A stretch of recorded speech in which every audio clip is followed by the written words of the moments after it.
नमः सिद्धेभ्यः। ॐ नमः सिद्धेभ्यः। श्रीवीतरागाय नमः। भवबीजाङ्कुरजनना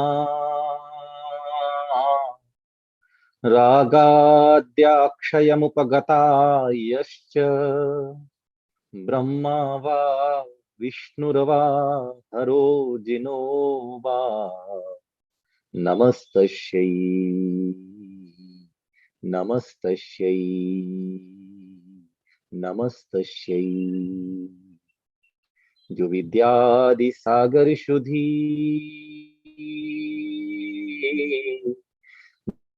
आदि सागर शुद्धि गुरु हैं हितैषी शुद्धात्म में निरत नित्य हितोपदेशी वे पाप ग्रीष्म ऋतु में जल हैं सयाने पूजो उन्हें सतत केवल ज्ञान पाने पूजो उन्हें सतत के ज्ञान पाने। परम आराध्य प्रातस्मरणीय परम पूज्य पंच परमेष्ठी भगवान के चरणों में नमन करता हुआ 24 तीर्थंकर भगवान के चरणों में नमन करता हूं और जिनका वर्तमान विश्व शांति वृषभोत्सव चल रहा है ऐसे प्रथम तीर्थंकर भगवान ऋषभदेव श्री आदिनाथ भगवान को नमन करता हूं। श्री शांति प्रदाता शांतिनाथ भगवान को नमन करता हूं। चैतन्य चमत्कारी चिंतामणि संकट मोचक विघ्नहर्ता मम आराध्य श्री पार्श्वनाथ भगवान को नमन करता हूं। शासन नायक वर्धमान महावीर स्वामी को नमन करता हूं।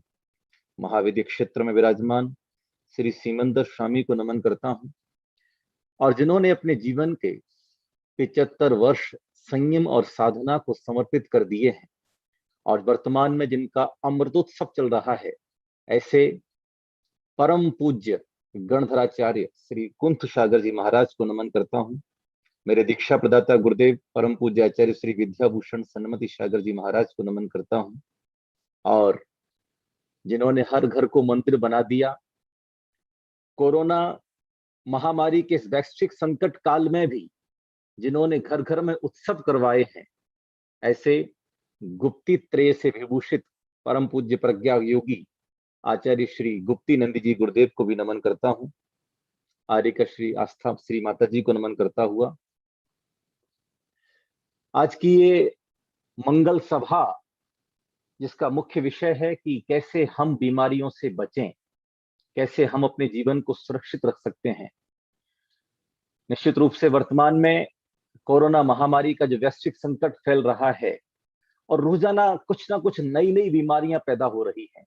कभी ब्लैक फंगस है, कभी व्हाइट फंगस है, कभी येलो फंगस है, कभी कुछ और इससे नए नए डर हमारे मन में पैदा हो रहे हैं और ऐसे भय की अवस्था में, तनाव की अवस्था में, निराशा हताशा दुराशा की अवस्था में यदि सबसे सशक्त माध्यम अपने मन को सुरक्षित और शांत रखने का कोई है तो वो है भक्ति।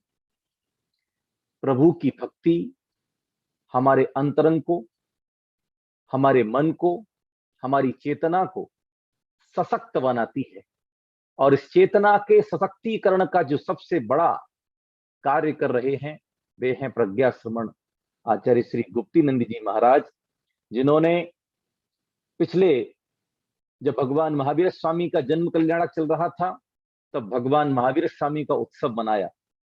अभी जब भगवान आदिनाथ का प्रथम पारणा दिवस अक्षय तृतीया प्रारंभ हुआ तब से विश्व शांति वर्षोत्सव मनाया। तो मैं तो यही कहूंगा कि कोरोना महामारी के संकट काल को पूज्य आचार्य श्री आपने उत्सव का काल बना दिया है।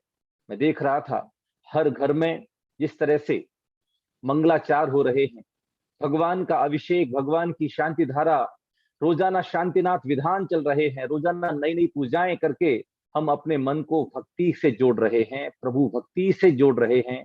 और आचार्यों ने लिखा है भुक्ति मुक्ति दाता, भक्ति से मुक्ति की प्राप्ति होती है। हम वर्तमान में जिन संकटों से जूझ रहे हैं, वर्तमान में जिन बीमारियों से पीड़ित हो रहे हैं, उन बीमारियों से यदि छूटने का कोई कारगर उपाय है तो वो है प्रभु की भक्ति। औषधियां अपना काम करेंगी, चिकित्सा विधि अपना काम करेंगी, लेकिन चिकित्सा विधि, औषधि, दवाइयां तभी कारगर हो सकती हैं जब आपके जीवन में पुण्य का उदय हो। ये सब कुछ खेल पुण्य पाप का है। कोई भी व्यक्ति बीमार कब पड़ता है? जब उसके असाता वेदनीय कर्म का उदय होता है। कोई भी व्यक्ति स्वस्थ कब रहता है? जब उसके साता वेदनीय कर्म का उदय होता है। असाता वेदनीय कर्म के उदय से अच्छे अच्छे लोग बीमार पड़ जाते हैं, रोगी हो जाते हैं, बिस्तर पकड़ लेते हैं और फिर वे कुछ भी नहीं कर पाते। भक्ति करने के लिए, धर्म की साधना करने के लिए, प्रभु की आराधना करने के लिए हमें शरीर की निरोगता का होना बहुत जरूरी है। पहला सुख निरोगी काया। अगर शरीर अस्वस्थ है, शरीर बीमार है, शरीर रोगग्रस्त है, तो हम चाहते हुए भी कुछ भी नहीं कर पाते हैं। और आचार्यों ने लिखा है कि यदि आप अपने शरीर को स्वस्थ रखना चाहते हैं, यदि आप अपने जीवन को आनंदमय बनाना चाहते हैं, यदि आप संपूर्ण जीवन बीमारियों से मुक्त होना चाहते हैं, तो उसके लिए सबसे बढ़िया उपाय है वैयावृत्ति। क्या मतलब? मतलब ये कि यदि हम बीमारियों से मुक्ति चाहते हैं और निरोगी शरीर चाहते हैं, तो उसके लिए हमें साधुओं की वैयावृत्ति करना चाहिए। ये अचूक उपाय है। साधुओं की वैयावृत्ति, साधुओं की आहार का प्रबंधन करना, साधुओं के विहार का प्रबंधन करना, साधुओं के निहार का प्रबंधन करना, संध्या काल में साधना के द्वारा जो शरीर विश्रांति को प्राप्त कर रहा है, ऐसे साधुओं के पैर दबाना, ये वैयावृत्ति से हमारे शरीर की सारी बीमारियां ठीक हो जाती हैं। और ये मेरे अनुभूत प्रयोग हैं। मैंने देखा है स्वयं अपने जीवन में कि जब मुझे बुखार था तो मैंने पूज्य आचार्य श्री के जब वैयावृत्ति की तो मेरा बुखार काफू हो गया, दूर हो गया। वैयावृत्ति से हम हर एक तरह के स्वास्थ्य को प्राप्त कर सकते हैं।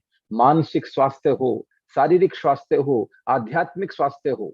वैयावृत्ति करते समय हमारे शरीर से जो पसीना गिरता है ना, वो पसीना नहीं गिरता, बल्कि हमारे पाप गिरते हैं, हमारी बीमारियां गिरती हैं।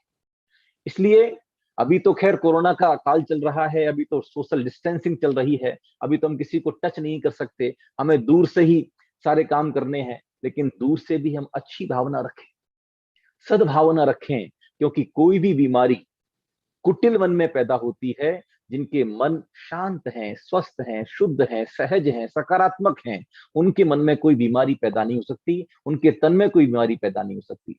इसलिए वैयावृत्ति के बाद में दूसरा भाव है सदाचार। सदाचार का होना बहुत जरूरी है। सत्याचरणम और सदाचरणम। सदाचार, हमारा जीवन कुटिलताओं से रहित होना चाहिए, व्यर्थ के विकल्पों से रहित होना चाहिए। अगर हम मन में ज्यादा कुटिलता रखते हैं, ज्यादा आकुलता व्याकुलता रखते हैं, तो मन अशांत, और जब जिसका मन अशांत होता है तो उसका तन भी अशांत हो जाता है। आज के वैज्ञानिक युग में हम इतना जान चुके हैं कि कोई भी बीमारी पहले मन को पकड़ती है, बाद में तन को पकड़ती है। और अभी हाल ही में हम देख लें तो कोरोना महामारी से लोग कम मरे, कोरोना महामारी के डर से लोग ज्यादा मरे। अभी सेकेंड वेव में भी हम देख रहे हैं कि कोरोना ठीक हो गया, कोरोना पॉजिटिव थे, औषधि, मंत्रोपचार, मंत्र साधना, आराधना, प्रभु भक्ति के द्वारा कोरोना से नेगेटिव हो गए, और नेगेटिव होने के बाद में heart attack, silent attack, brain dead, ऐसी समस्याओं से जो है वो डेथ हो गई। तो हार्ट अटैक क्यों आ गया भैया? ब्रेन डेड क्यों हो गया? माइंड स्ट्रोक क्यों हो गया? तो इसके पीछे है डर, भय, तनाव। हमने ऐसी सकारात्मक खबरें भी पढ़ी कि 96 साल की अम्मा जो शरीर से बहुत कमजोर थी, लेकिन उनका मन बहुत दृढ़ था, मन बहुत मजबूत था, तो उन्होंने कोरोना महामारी को भी हरा दिया। और हम सुनते आ रहे हैं कि मन चंगा तो कटौती में गंगा। इसलिए कभी भी अपने मन को निराश मत करना, कभी भी अपने मन को दुखी मत करना, कभी भी अपने मन को अशांत मत करना। और मन को स्वस्थ रखने का जो सबसे बढ़िया माध्यम है वो है प्रभु की भक्ति, और दूसरा सबसे बढ़िया माध्यम है मंत्र विज्ञान, मंत्र साधना। मंत्र किसे कहते हैं? मनुष्य त्राण अमिति मंत्र। जो मन की रक्षा करे वह मंत्र है।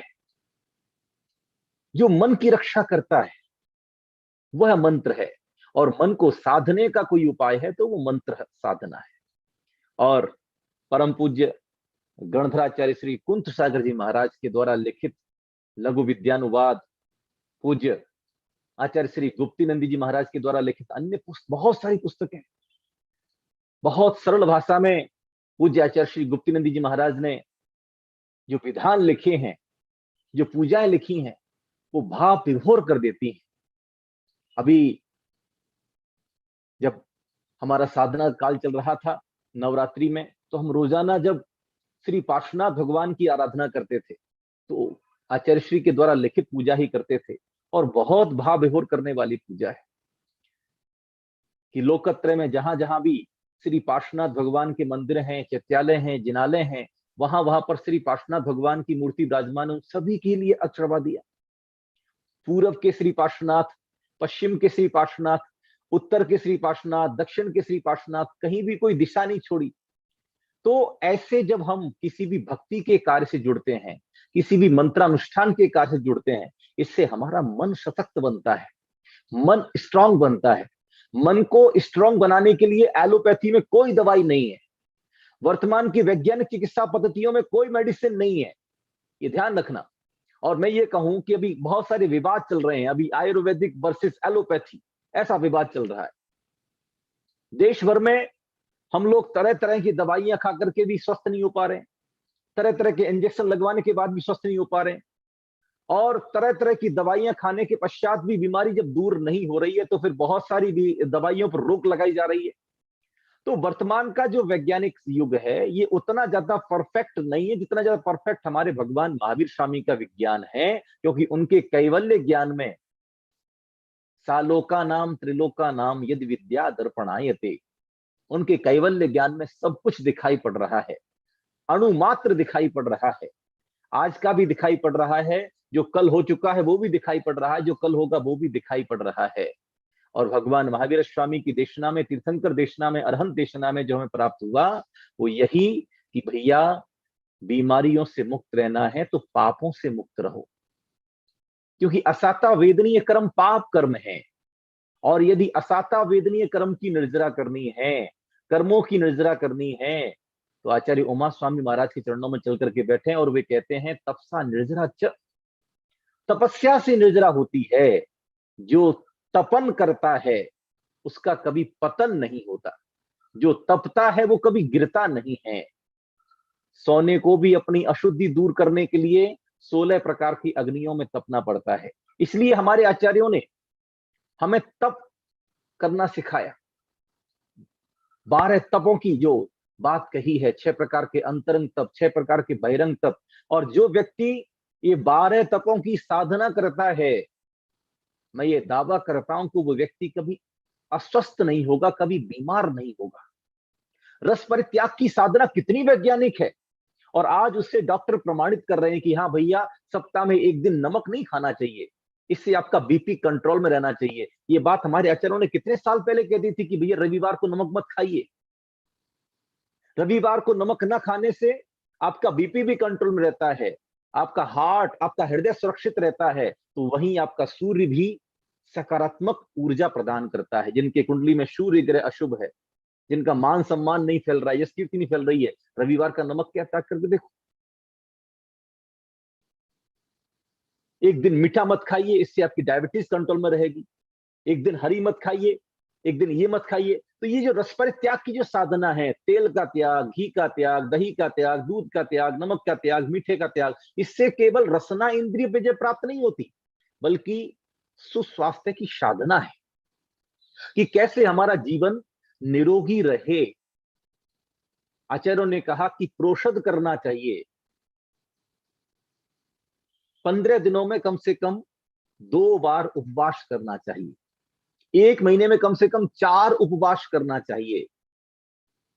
वर्तमान में हमारे देश के राष्ट्रपिता महात्मा गांधी जी ने भी उपवास को परम चिकित्सा बताया, और बहुत सारे विदेशी वैज्ञानिक इस विषय पर शोध कर रहे हैं कि फास्टिंग भी एक चिकित्सा पद्धति है। कोई व्यक्ति निराहार रह करके, उपवास करके भी अपने शरीर को स्वस्थ कर सकता है, अपने शरीर की बीमारियां ठीक कर सकता है। इस पर वैज्ञानिक शोध कर रहे हैं और उनको कई सारे सकारात्मक परिणाम मिले हैं। उपवास करना जैन धर्म की चिकित्सा पद्धति है। अनशन, ऊनोदर, व्रत परिसंख्यान, रस परित्याग, विविक्त संयासन, काय क्लेश, प्रायश्चित, विनय, वैयावृत्ति, ये सब जो कारण हैं, ये आपके जीवन को स्वस्थ बनाने में बहुत बड़े साधन हैं। और जो करता है वो पाता है, जो सिर्फ सुनता है उसका कुछ नहीं होता। मुझे फेसबुक लाइव पर शाम को 4 बजे से जो सेशन होता है, उसमें बहुत सारे मैं ऐसे उपाय बताता हूं जिनके द्वारा आप अपने जीवन को निरोगी रख सकते हैं। प्राण शक्ति को जागृत करिए। जिसकी जितनी ज्यादा प्राण शक्ति प्रबल होगी, वो उतना ज्यादा स्वस्थ होगा। आज का मेडिकल साइंस भी इस बात को कह रहा है कि आपकी बॉडी में ऑक्सीजन का लेवल डाउन हो रहा है, ऑक्सीजन का लेवल फ्लक्चुएट हो रहा है, आपका जीवन बड़ा असुरक्षित है। अगर ऑक्सीजन का लेवल अप नहीं हुआ तो बड़ी दिक्कतें। तो नेचुरल ऑक्सीजन की जगह हमने आर्टिफिशियल ऑक्सीजन लगा दी, फैक्ट्री में बनने वाली ऑक्सीजन लगा दी। अरे भैया, प्रकृति ने कितनी सारी हमें ऑक्सीजन दी है। हमारी श्वास छोटी हो गई है, डीप ब्रीथिंग करनी चाहिए, गहरी सांस लेनी चाहिए। श्वास पूरे शरीर को भरे अंदर तक। जिनकी प्राण शक्ति कमजोर होती है वे अस्वस्थ रहते हैं। आचार्य शुभ चंद्र स्वामी ने ज्ञानार्णव ग्रंथ में श्वास लेने की विधि हमें बताई। आचार्य मानतुंग स्वामी ने प्रभु के दर्शन करने की विधि बताई है कि कैसे आप मन को सशक्त बना सकते हैं। तो त्राटक का अभ्यास कीजिए। योग विज्ञान में से त्राटक कहा गया है, हमारे जैन विज्ञान में कहा अनिमेष विलोकनीयम। हे भगवान, आपके दर्शन कैसे किए जाएं? तो अनिमेष विलोकनीयम, अर्थात हमारी पलकें ना झपकें, हम अपलक भगवान को निहारते रहें। इससे क्या होता है? इससे हमारा मन एकदम से निर्विचार दशा में चला जाता है, हमारा मन एकदम से सशक्त हो जाता है, मन एकदम से शांत हो जाता है।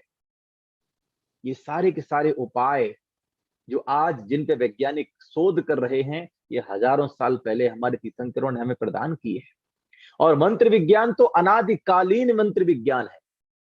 नमोकार मंत्र अनादिकाल से चला आ रहा है, और नमोकार मंत्र की महिमा को यदि हम पढ़ें तो बीमारियों से मुक्ति का अचूक उपाय हमें मिल जाएगा। ऐसो पंच नमो यारो सौव पाव प्रणासनो मंगलाणम च सव्यसिम परमम होई मंगलम। यह पंच नमस्कार मंत्र सभी पापों का नाश करने वाला है। असाता वेदनी पाप कर्म है कि कुछ और? असाता वेदनी पाप कर्म है। और यहां हम कह रहे हैं सौव पाव प्रणासनो, सभी पापों का नाश करता है। बोले क्या? नमोकार महामंत्र, यह पंच नमस्कार मंत्र सभी पापों का नाश करता है। तो फिर नमोकार का जाप करो, अपने संकट आप हरो। हमें कहीं भी भागने की आवश्यकता नहीं है। नमोकार महामंत्र से 84 लाख बीज मंत्रों की उत्पत्ति हुई है। एक एक बीजाक्षर अपने आप में बड़ा शक्तिशाली है, बड़ा स्ट्रांग है। चाहे हम ह्रीम की साधना करें, चाहे हम श्रीम की साधना करें। आज पूज्यवर ने श्रीम बीजाक्षर का लेखन करवाया, कल ह्रूम बीजाक्षर का लेखन करवाएंगे। तो मंत्र चिकित्सा के रूप में यदि हम इसे देखते हैं तो एक एक बीजाक्षर हमारे शरीर के एक एक अंग को प्रभावित करता है। जब हम ह्रीम बोलते हैं तो हमारा हृदय सशक्त बनता है, जब हम ह्रूम बोलते हैं तो हमारा उदर क्षेत्र सशक्त बनता है। और इसमें बहुत सारे ध्यान की प्रयोग हैं, बहुत सारी ध्यान की प्रक्रियाएं हैं। हमारा शरीर भौतिक तत्वों की अपेक्षा से देखें तो पृथ्वी, जल, अग्नि, वायु और आकाश से मिलकर के बना हुआ है। हमारे शरीर में 5 तरह के कलर्स होते हैं, काला, पीला, नीला, लाल, सफेद। नहीं चलते थे तो इसमें अगर हम थोड़ा सा चेंज करें तो भगवान अरिहंत का सफेद रंग है, सिद्ध भगवान का लाल रंग है, आचार्य परमेष्ठी का पीला रंग है, उपाध्याय परमेष्ठी का हरा रंग है, साधु परमेष्ठी का श्याम या नीला वर्ण है।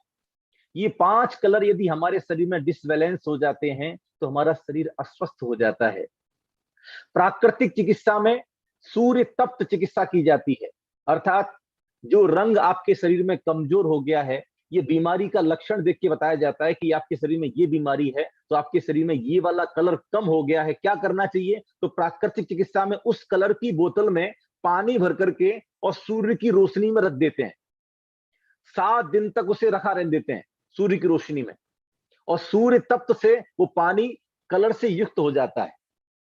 पानी कलरफुल नहीं होता, पानी में वो ऊर्जा आ जाती है उस कलर की, और उस पानी को जब आप पीते हैं तो वह कलर की पूर्ति आपके शरीर में हो जाती है। अगर हम पंच परमेष्ठी का ध्यान करें, सफेद रंग हड्डियों से संबंधित कोई समस्या है, णमो अरिहंताणम। खून से संबंधित कोई समस्या है और खून को जो पंप करता है हृदय, दिल से संबंधित कोई समस्या है, णमो सिद्धाणम। णमो आइलियाणम, पीला रंग, यदि आपके शरीर में ज्यादा एसिडिटी बनती है, ज्यादा एसिड बनता है, एसिड का रंग पीला होता है, जिनका लीवर की प्रॉब्लम है, जिनके पैंक्रियाज डीएक्टिवेट हो गया है, बाहर से इंसुलिन लेना पड़ रहा है, पैंक्रियाज मतलब अग्नाशय, जहां अग्नि पैदा होती है और जहां इंसुलिन डेवलप होता है, तो उसकी वजह से ग्लूकोज लेवल गड़बड़ा जाता है और शरीर डायबिटीज से युक्त हो जाता है। ये डायबिटीज आधुनिक समय की बीमारी है। प्राचीन काल के वैज्ञानिक या प्राचीन काल के आयुर्वेद में इसका कोई उल्लेख नहीं मिलता। हमारे जैनाचार्य बड़े बड़े चिकित्सक हुए हैं। आचार्य उग्रदित्य स्वामी ने तो पूरा ग्रंथ लिखा है, कल्याण कारकम, पूरा का पूरा ग्रंथ आयुर्वेद पे है। और आयुर्वेद भी कौन सा? बोले जैन आयुर्वेद। जैन आयुर्वेद में और वैदिक आयुर्वेद में क्या विशेषता है, क्या अंतर है? तो बोले वैदिक आयुर्वेद में मध्य मास मधु का प्रयोग सेवनीय बताया है, लेकिन जैन परंपरा में मध्य मास मधु को वर्जित किया है। तो उग्रदित्य स्वामी ने कल्याण कारकम ग्रंथ में मध्य मास और मधु का त्याग कराते हुए मध्य मास मधु के बिना ही बहुत सारी उपचार विधियां बताई हैं। हमें ऐसे ग्रंथों पर शोध करना चाहिए, हमें ऐसे ग्रंथों को पढ़ाना चाहिए, हमें ऐसे ग्रंथों को पढ़ना चाहिए, इसका प्रचार प्रसार करना चाहिए। आचार्य समंत स्वामी का ग्रंथ गंधस्थी महाभाष्य, जो पूरा का पूरा केमिकल था, रसायन विज्ञान के ऊपर, आचार्य कुंद स्वामी लिख रहे हैं, बोले ये चीजें मिला लो तो सोना बन जाएगा। सोना बनाने की विधि हमारे आचार्यों के पास है और हम पता नहीं कहां खोज रहे हैं। तो हमारे आचार्य जो हैं वो बहुत बड़े बड़े ज्ञानी हुए हैं। उनकी देशना में हमें पूरा का पूरा जीवन कैसे आनंद पूर्वक जीना है। जीवन का सच्चा आनंद वही है जो जीवन के साथ भी चले और जीवन के बाद भी चले। मंत्र साधना से आप सभी प्रकार के रोगों की चिकित्सा कर सकते हैं, बशर्ते मंत्र विज्ञान का सही ज्ञान हमें होना जरूरी है। बहुत सारी पुस्तकें उपलब्ध हैं, आपने पुस्तक खोली, अच्छा लक्ष्मी प्राप्ति का मंत्र है और आपने जपना शुरू कर दिया, बिना विनियोग के, बिना विन्यास के, हर मंत्र पे ताला लगा हुआ, ये समझ लीजिए।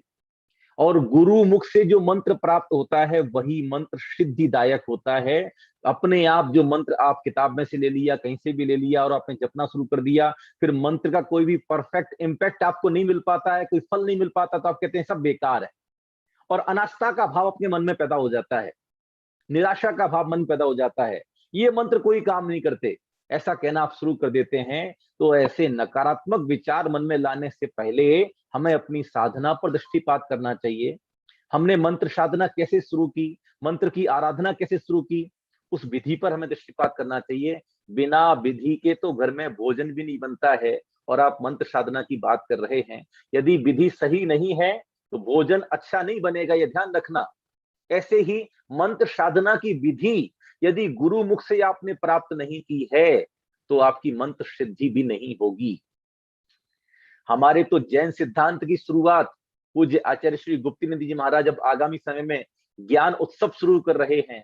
शुद्ध पंचमी का महापर्व आने वाला है। शुद्ध पंचमी की शुरुआत कहां से होती है? हम सभी जानते हैं, सठखंडागम ग्रंथ का लेखन हुआ था और उस दिन उसकी पूजा हुई थी और इस वजह से उसको हम शुद्ध पंचमी के रूप में मनाते हैं। लेकिन सठखंडागम ग्रंथ के लेखनी कहां से शुरू हुई? तो सठखंडागम ग्रंथ की लेखनी भी मंत्र साधना से शुरू हुई है।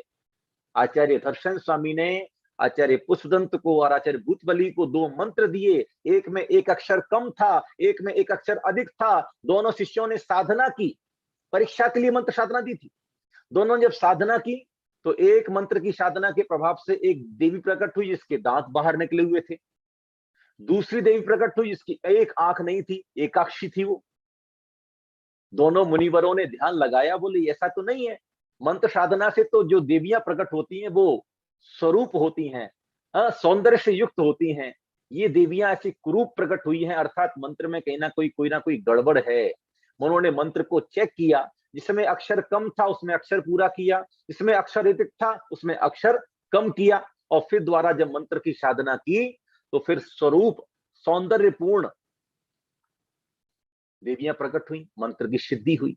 तो सठखंडागम ग्रंथ की लेखनी सी शुरुआत भी मंत्र साधना से हुई है, तब कहीं जाकर के हमारे पास ग्रंथ लेखन का कार्य और ग्रंथ पूर्ण हुआ।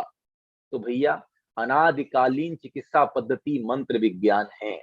हमने केवल इसको ये मंत्र तंत्र ये सब कुछ नहीं होता है ऐसा कहकर के नकारना शुरू कर दिया है, और पंथवाद संघवाद से ग्रसित होकर के, पक्षाग्रही होकर के इन सब चीजों को नकारना शुरू किया। पहले वे लोग मंत्र साधना को, टोना टोटका को, तंत्र मंत्र को गलत बताते थे, अब वे ही नए नए मंत्र ला करके नए नए प्रयोग बता रहे हैं, क्योंकि सत्य कभी छिपता नहीं है। सूर्य बादलों से घिर सकता है लेकिन कभी छिप नहीं सकता। आज कोरोना पेंडेमिक में दिन में 4-4 बार शांति धारा हो रही है, क्योंकि वे समझ चुके हैं, जो लोग पहले पंथाग्रह से ग्रसित थे, जो लोग पहले पक्षाग्रह से ग्रसित थे, अब वे भी ये कह रहे हैं कि हाँ भैया, प्रभु भक्ति के अलावा कोई दूसरा माध्यम नहीं है रोगों से छूटने का, बीमारियों से छूटने का। आचार्यों ने अच्छे अच्छे स्तोत्र लिखे हैं। अगर हम भक्तामर स्तोत्र को ले लें तो भक्तामर स्तोत्र के 48 श्लोक अपने आप में मंत्र रूप हैं, अपने आप में बड़े सशक्त हैं, बहुत शक्तिशाली हैं। एक एक श्लोक की आराधना अपने आप में बहुत शक्तिशाली है। आचार्य कुमुचंद स्वामी का कल्याण मंदिर स्तोत्र बहुत प्रभावशाली है। जैन रक्षा स्तोत्र, अभी सावन का महीना शुरू हो जाएगा तो सावन के महीने में आप जैन रक्षा स्तोत्र का पाठ करते हैं तो उसे सिद्ध कर सकते हैं। एक ही भाव स्तोत्र, विशापहार स्तोत्र, स्वयंभू स्तोत्र, ऐसे अनेकों स्तोत्र हैं। उपसर्गहर स्तोत्र, जिनका पाठ करने से हम बहुत सारी बीमारियों से, बहुत सारी संकटों से, आपत्ति विपत्तियों से बच सकते हैं। हमें कहीं भी अन्य दर पर भटकने की आवश्यकता नहीं है, हमें यहां वहां भागने की आवश्यकता नहीं है। अपने मन को सकारात्मक रखो, अपने चिंतन को सकारात्मक रखो, और तीर्थंकर अरहंत भगवान की भक्ति करो, गुरुओं की अधिक से अधिक सेवा करो। सोशल डिस्टेंसिंग का पालन कर रहे हो, अच्छी बात है, लेकिन दूर रह करके भी अच्छी भावना भाई जा सकती है। दूर रह करके भी हम साधुओं को आहार में, विहार में, निहार में प्रबंध कर सकते हैं, उनकी सेवा करने का पुण्य कमा सकते हैं। और जब अभी ऐसे ऐसे आयोजन चल रहे हैं तो ये निश्चित रूप से कल्याणकारी आयोजन है। इससे पहले वर्धमान उत्सव, अभी विश्व शांति वर्षोत्सव, इसके पश्चात फिर ज्ञानोत्सव, ऐसे उत्सवों को हम सभी के जीवन में प्रदान करने वाले मैं हृदय से पूज्य आचार्य श्री गुप्तीनंद जी महाराज के चरणों की वंदना करता हूं। अभी हाल ही में जब मैं कचनेर प्रवास पर था तब पूज्य आचार्य श्री के धर्म तीर्थ पर जाने का मुझे सौभाग्य मिला, और उनका मंगल आशीष, वात्सल्यपूर्ण आशीष मुझे प्राप्त हुआ। और आचार्य श्री कुंत सागर जी महाराज, और जैसा कि पूज्य आचार्य श्री गुप्तीनंद जी महाराज जी ने बताया कि जब वो ब्रह्मचारी अवस्था में थे तब वो पूज्य आचार्य श्री विद्याभूषण सन्मत सागर जी महाराज के साथ में रहे। तो कहीं ना कहीं हम सबको एक साथ मिलकर के ऐसे महामारी के संकट से अपने जीवन को बचाना चाहिए। ऐसे समय में हम कैसे अपने मन को ज्यादा से ज्यादा शांत रख सकते हैं, ज्यादा से ज्यादा निर्भय के साथ जी सकते हैं, निर्भयता हमारे मन में आ सकती है, ज्यादा से ज्यादा मन को सकारात्मक रख सकते हैं, उसके लिए प्रभु भक्ति, जिनवाणी, गुरु उपदेश, गुरुओं की देशना, ये सुनना बहुत जरूरी है।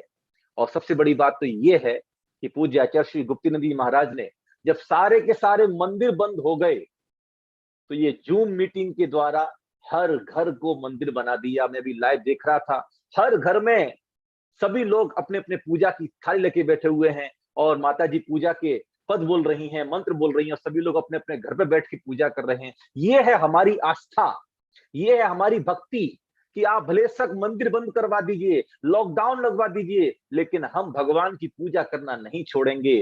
प्रत्यक्ष रूप से ना सही, हम परोक्ष रूप से भगवान की पूजा करेंगे। तब मुझे याद आता है कि जब मथुरा नगर में महामारी फैली थी, तो वहां पर सेठ जी ने चारण नदीधारी मुनिराज से पूछा, बोले क्या करना चाहिए, ये पूरा का पूरा नगर उजड़ गया है, सारे के सारे महल खाली पड़े हुए हैं। तब उन्होंने कहा कि 16 दिवसीय शुक्ल पक्ष में संकट मोचक शांतिनाथ महामंडल विधान करो। हर घर में श्री शांतिनाथ भगवान की। इधर उत्तर भारत में तो किस तरह की परंपराएं हैं, ये सभी प्रादेशिक परंपराएं हैं। तो यहाँ पर उत्तर भारत में तो हर घर में चैत्यालय नहीं है, लेकिन अभी मैं जब महाराष्ट्र प्रवास पे था और देवलगांव राजाजान मुझे जाने का अवसर मिला, तो वहां देखा मैंने लगभग लगभग 90% लोगों के घरों में चैत्यालय है। कि कभी कभार ऐसी कोई महामारी का संकट फैल जाए और मंदिर बंद हो जाए, तो आप जिनेंद्र प्रभु के दर्शन से वंचित ना रहें। श्रावक का कर्तव्य है देव पूजा, गुरु पास्ती, स्वाध्याय, संयम, तप, दानम, चेती, ग्रस्ता नाम सठ कर्माणी दिने दिने। तो बोले श्रावक तभी कहलाओगे जब आप भगवान की पूजा करोगे, भगवान के दर्शन करोगे। तो आचार्यों ने दक्षिण भारत में तो हर घर में चैत्यालय बनवा दिया। उत्तर भारत में ये परंपरा क्यों नहीं है, मैं नहीं समझ पाया हूं। क्योंकि यहाँ घर भी बहुत छोटे छोटे हैं, फ्लैट की संस्कृति है, 2 BHK 3 BHK में काम चलाते हैं। उधर साउथ में बड़े बड़े घर हैं, तो वहां पर भी जो है चैत्यालयों की स्थापना हुई। अब जिन घरों में चैत्यालय नहीं है, जिन घरों में भगवान विराजमान नहीं है, तो उन घरों में धर्म तीर्थ पे विराजमान श्री आदि ब्रह्मा ऋषभ देव हिरण्य गर्भ से आदिनाथ भगवान पहुंच गए, और लोगों ने भगवान की भक्ति अपने अपने घर पर बैठ करके।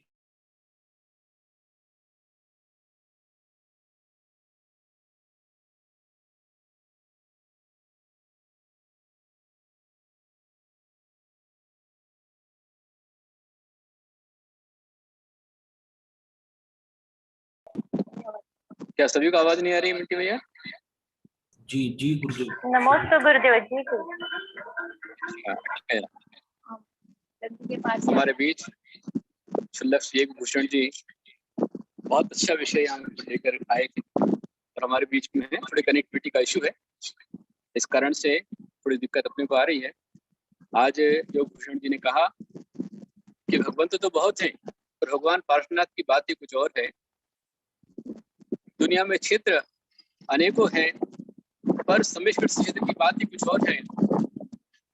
दुनिया में ग्रंथ हजारों हैं, पर जैन ग्रंथों की बात ही कुछ और है। और दुनिया मंत्र भी करोड़ों हैं, पर नमोकार मंत्र की बात ही कुछ और। नमोकार महामंत्र, जिस मंत्र से 84 लाख मंत्रों की उत्पत्ति हुई, और हम दूसरे मंत्रों को ढूंढ रहे हैं, खोज रहे हैं।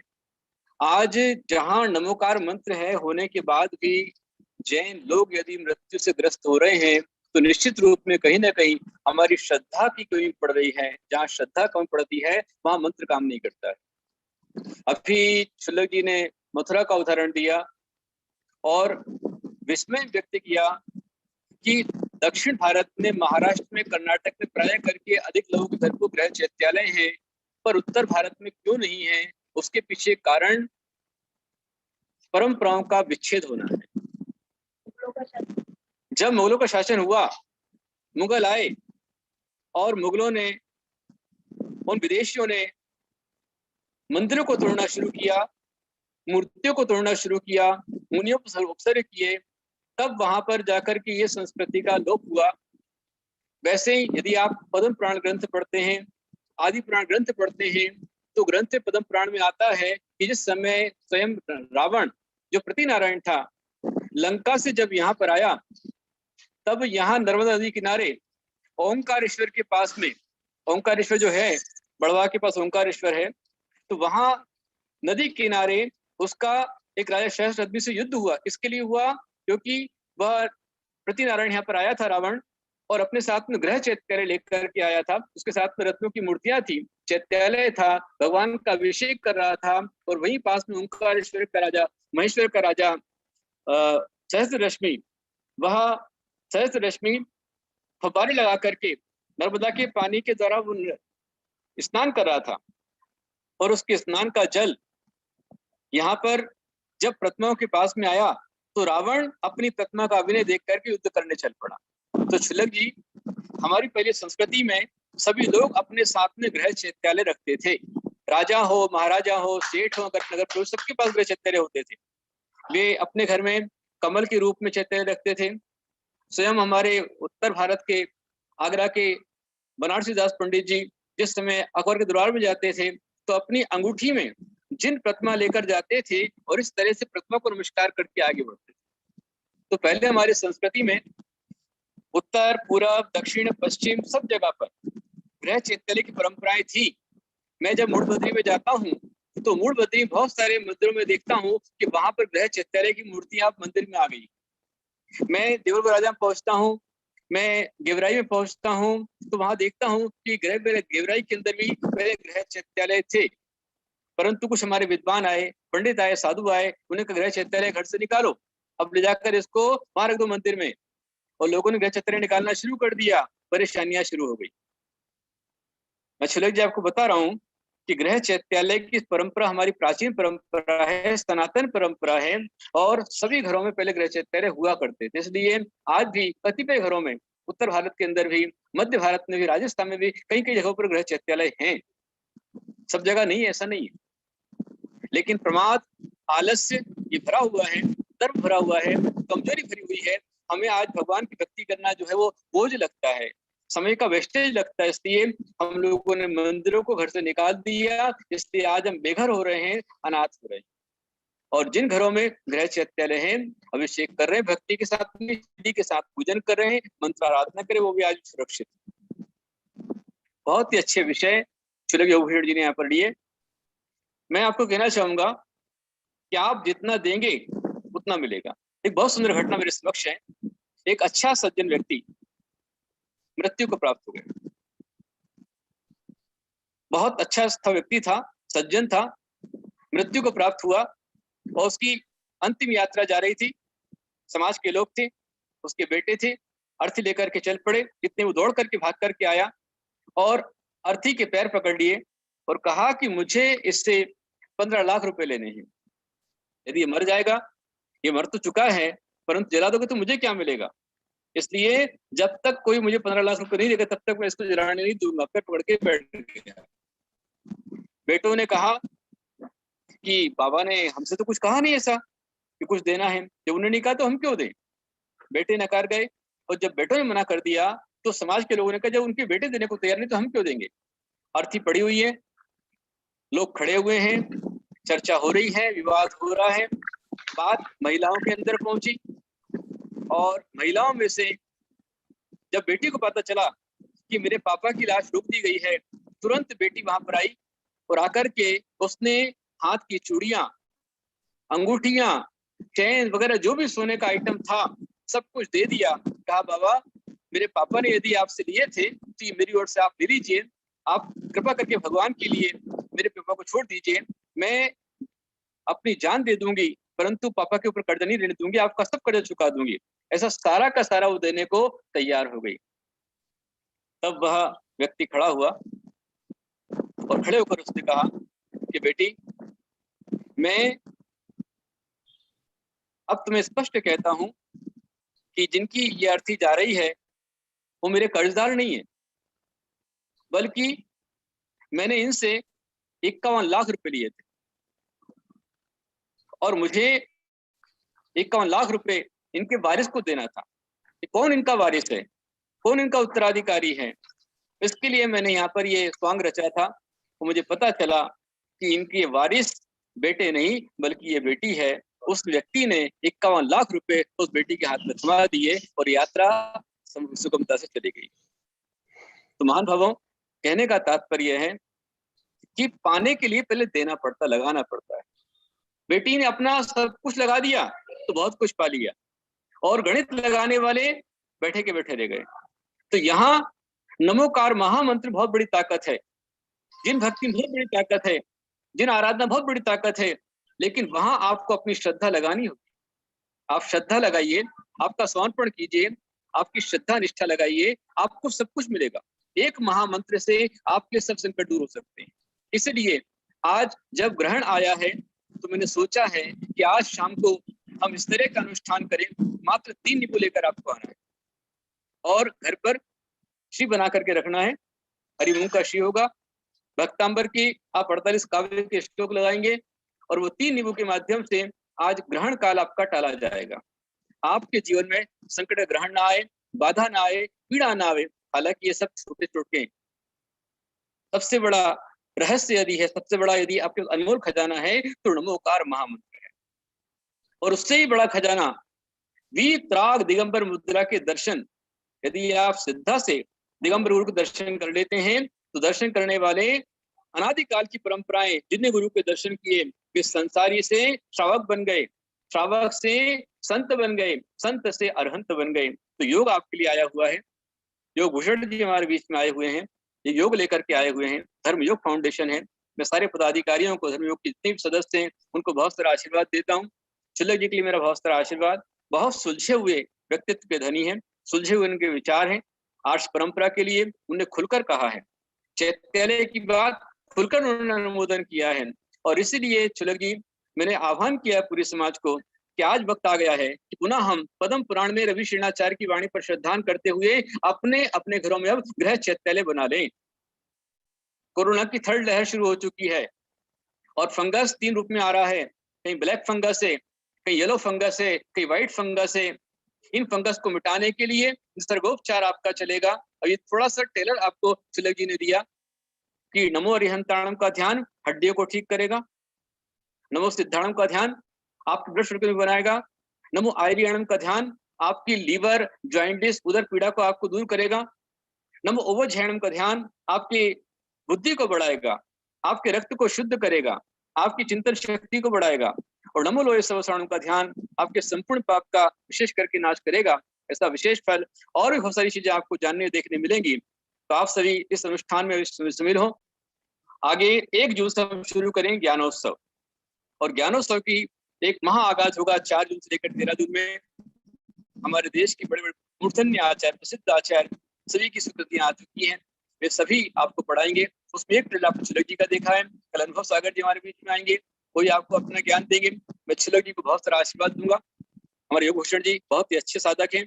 उन्होंने कहा, वो मैं आमंत्रण देता हूँ, यदि हमारे बीच योग भूषण जी हैं तो मैं उनको आमंत्रण देता हूँ कि आप होने वाले हमारे धर्मद्वीप पंचकरणक में अवश्य आप पधारें। जब भी आपका इस महाराष्ट्र में आगमन हो, आप कश्मीर साधना के लिए आए तो कुछ धर्मतीर्थ पर भी आप यहाँ भी आप साधना करें, पुण्य संचय आप करें। भगवान आदिनाथ बहुत अतिशयकारी हैं, आपने देखा है। और हमारे ज्ञानानंद जी, आचार्य श्री समस्त विद्याभूषण जी, मैं उनके साथ रहा नहीं हूँ, बल्कि वो मेरे पद दर्शक हैं। उनको ही देख करके, उनको चुल्लक अवस्था में देख करके जब उन्होंने भोपाल में शिविर लगाया था, तब मैं मात्र 12 साल की उम्र के अंदर में उनके साथ निकल पड़ा था, चल पड़ा था। लेकिन मेरे पुण्योदय कम थे, इसलिए वापस मुझे घर लौट करके आना पड़ा। और बाद में जब वो पुनः 6 साल बाद में आए, 1984 में आए थे, 6 साल 1990 में जब दोबारा आए, उन्होंने चतुर्मास किया। मैं एक दिन भी नहीं गया क्योंकि मैं टीन एज में था, मैं किशोर था। लेकिन आखिर पुण्य थे, योग थे। दिवाली होते होते मेरे भाव बने, योग संयोग बने, और उन्हीं की प्रेरणा से मैंने ग्रह त्याग किया, उनके साथ मोक्ष मार्ग पर निकला। इसलिए योग भूषण जी और मैं एक तरह से हम दोनों एक ही गुरु के चेले हैं, हम भाई भाई। और भगवान महावीर के हम लोग अनुयायी हैं, इसलिए सभी एक ब्रांच है, कोई ब्रांच अलग नहीं है। ना यहाँ पर आदि सागर परंपरा अलग है, ना शांत सागर परंपरा अलग है, ना छाणी परंपरा अलग है, ना दक्षिण अलग अलग है। सब एकमात्र भगवान महावीर के अनुयायी हैं और हमको एक बनना है। इसलिए एकता का सूत्र लेकर के शिविर लगाया जा रहा है। हमें खुशी है कि हमारे आह्वान पर, आचार्य श्री गुरुदेव महाराज के आह्वान पर, आचार्य भगवान बुद्ध गुरुदेव के आशीर्वाद से संपूर्ण देश के सारे आचार्य एक साथ एक मंच पर खड़े होकर के आपको पढ़ाने को तैयार हैं। एकता का सूत्र यह शिविर होगा। तो शिविर में आपको एकता दिखलानी है, उस शिविर में आप एकता दिखलाएं, और ऐसी एकता दिखलाएं कि सारा समाज एकत्रित हो जाए और एक साथ मिलकर के हम लोग मिलकर के सारे आचार्य, देखिए आप इनके पोस्टर आपके बीच में आ रहे हैं, ये सभी आचार्य आपको पढ़ाने के लिए तैयार हैं। आप सिर्फ पढ़ने को तैयार हो जाइए, सारा समाज एकता के सूत्र में बंधे और एकता के साथ में यदि मिसाल उठाएंगे। जिनवाणी का एक शंखनाद करेंगे तो निश्चित रूप में हम महामारी पर विजय प्राप्त कर पाएंगे। इस तरह हम लोग आगे बढ़ें और सब मिलकर के पुण्य संचय करें। पुनः मेरा सुलग जी को बहुत सारा आशीर्वाद है, उनके लिए आभार है, उनके लिए धन्यवाद है कि उन्होंने अपना समय निकाला, यहाँ पर आए और उन्होंने अपनी बात रखी और आप लोगों ने मनोयोग से पूरी बात को सुना। मेरा सबके लिए बहुत सारा आशीर्वाद है। पुनः ध्यान देवें, आज शाम को पुनः आप 7:15 बजे ग्रहण से बचने के लिए 3 नींबू लेकर के और भक्तामर पाठ के साथ में आप तैयार हैं, लाभ प्राप्त करें। आप सबके जीवन में अब कोई ग्रहण ना लगे। मैं आशीर्वाद देता हूँ कि आपको हमेशा खुशियां मिले, कभी गम ना मिले, हमेशा आपको ज्यादा ही ज्यादा मिले, कभी कम ना मिले। आपको आशीर्वाद देता हूँ। पुनः छुलक जी को मेरा बहुत सारा आशीर्वाद, योगेश्वर जी के लिए आपका स्वागत है। Welcome to you my Dharmtirth Panchkalyan. आप धर्मतीर्थ पंचकल्याण में आप पधारें। हाँ, थोड़ा सा हम लोग को नाराजगी है आपसे, हमारी शिकायत है। हमने कहा था कि आपको धर्म तीर्थ पर आहार करना, लेकिन आप बाहर के बाहर चुपचाप निकल लिए, ऐसा अच्छा नहीं लगा हमको। अगली बार जब भी आप आए, और इसकी पूरी जिम्मेदारी में समझ आता हूँ, रवि साहू जी की पूरी गलती है इसमें, वो लेकर के नहीं आए आप आहार के लिए। अब की बार आपको आना है, यहाँ रुकना है, यहाँ साधना करनी है और आपका आहार यहाँ पे होना चाहिए। पंच कल्याणक में आपका उपस्थिति यहाँ पर होनी चाहिए और शिविर में आप आए और खूब अच्छे से योग निसर्गोपचार में आपके हजारों लोग आपके शिविर में उपस्थित हो गए, ये कामना मैं करता हूँ। अभी लगभग निसर्गोपचार के अंतर्गत तकरीबन 1900 लोगों ने रजिस्ट्रेशन करा दिया है। योग ध्यान में लगभग 2500 लोगों का रजिस्ट्रेशन हो चुका है। लगभग 5500 लोगों ने अभी शिविर में फॉर्म भरा हुआ है और सभी लोग तैयार हैं। मैं धर्म योग फाउंडेशन की जितने मेंबर्स उनको भी कहना चाहूंगा कि आप फॉर्म को अपने सारे ग्रुप के अंदर वायरल कर दीजिए और सभी लोग फॉर्म भरें। संपूर्ण दिल्ली, उत्तर प्रदेश, महाराष्ट्र, कर्नाटक, संपूर्ण भारत के लोग फॉर्म भरें। और मैं चाहता हूं कि मात्र 5000 नहीं बल्कि जितना जैन समाज है, सकल जैन समाज शिविर के अंदर घर बैठे आप काम करना है। हम एक ही बात ध्यान रखें कि हम नहीं दिगंबर श्वेतांबर तेरा पंथी तानकवासी, हम एक पंथ के अनुयायी, हम एक पंथ के विश्वासी, हम जैनी अपना धर्म जैन, बस इतना परिचय केवल हो। हम यही कामना करते हैं। ऐसा आने वाला कल एकता का कल बने। सभी मिलकर एक साथ में इस अनुष्ठान में शामिल हो गए, सारे श्रावक एक साथ इकट्ठे हो गए, सारे संत इकट्ठे हो गए और इस अनुष्ठान में आप समृद्ध होकर पुण्यार्जन करें। इसी मंगल कामना के साथ कुल महावीर भगवान की पूज्य आचार्य श्री। कहिए जी, बोलिए छलंगी। अभी जो है देश भर में एक जैन धर्म के और जैन सिद्धांत के खिलाफ एक आंदोलन चल रहा है अनूप मंडल के द्वारा, और वे अपने ग्रंथ का भी प्रमाण दे रहे हैं, कोई ग्रंथ उनका हितकारिणी करके है। तो आज संध्या काल में सुदर्शन न्यूज पर एक उनके साथ में शास्त्रार्थ है कि भाई वो बताते हैं कि जैन भूगोल में ऐसा लिखा हुआ है, बर्मुडा ट्रायंगल पे ऐसा लिखा हुआ है, और कोरोना महामारी को जैनी बनिया लेकर के आए हैं, टिक्की जल को जो है जैनी लेके आते हैं, भूकंप को, त्रासदी को, जो भी महामारी फैलती है उन सबके पीछे जैन धर्म और जैन समाज कारण है।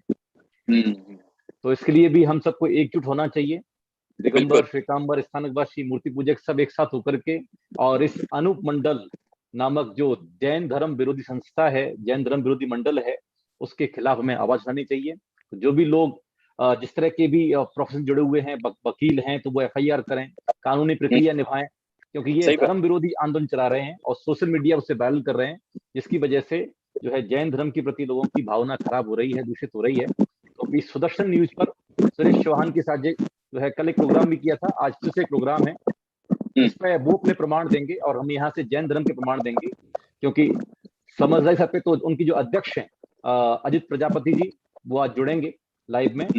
तो हम सभी जैन समाज के लोग भी इसके खिलाफ जैसी जैसी आवाज हो सकती है, और इसके लिए मुझे आपका आशीर्वाद चाहिए कि आपका आशीर्वाद हो और जिन शासन जयवंत रहे। मेरा आपको दोनों हाथों से आशीर्वाद है।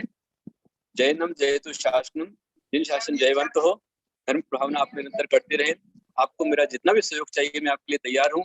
और जो बात हमारे छुलक जी ने कही है, अवश्य में हम साधु तो उत्तम क्षमा के धारी हैं, लेकिन आप श्रावक हैं और धर्म पर आए हुए इस लांछन को मिटाना प्रत्येक श्रावक का दायित्व, कर्तव्य है। इसलिए आप एविडेंस के माध्यम से, सबूतों के माध्यम से, कि जो अहिंसा का शंखनाद करने वाले हैं वो कैसे कोरोना महामारी को ला सकते हैं। क्या जैन लोग कोरोना से मर नहीं रहे? क्या जैन अपने लिए स्वयं को मारेंगे? ये सोचने वाली बात है। ये मेली विद्या, काली विद्या, इस प्रकार के झूठे जो लांछन जैनों पर लगाए जा रहे हैं, ये निराधार हैं, गलत हैं और इसका विरोध आपको करना होगा। सारे श्रावक इसके लिए सभी खड़े एक साथ में खड़े हो जाएं और अपनी ओर से जो अनूप मंडल है उसके प्रति जो भी आपको कार्यवाही करनी पड़ती है आप उसके लिए कीजिए। अहिंसा की रक्षा के लिए, धर्म की रक्षा के लिए और जैनत्व की रक्षा के लिए आपको भी आगे आना चाहिए। इसमें पीछे आप बिल्कुल भी ना हटें। छुलक जी ने जो कहा है उस बात के लिए दर्शन मंडल पर जो आज सुदर्शन न्यूज के ऊपर जो आने वाली आज का विषय है उसमें आप देखे समझे और अपनी योग्यता के अनुसार आप एक साथ एकजुट होकर के इसके विरोध में आवाज उठाएं और अनंत जैनत्व की रक्षा के लिए आप सभी आगे बढ़ें। तो छुलक जी ने कहा है, मैं छुलक जी को बहुत सारा आशीर्वाद देता हूँ। आप पूरी तरह आगे बढ़ें, मैं पूरी तरह आपके साथ हूँ। बोलो अहिंसा में सनातन जैन धर्म की बहुत सारा आशीर्वाद। समय काफी हुआ है, इस नमोकार मंत्र से हम लोग समापन करेंगे। नमो अरिहंताणम, नमो सिद्धाणम, नमो आर्याणम, नमो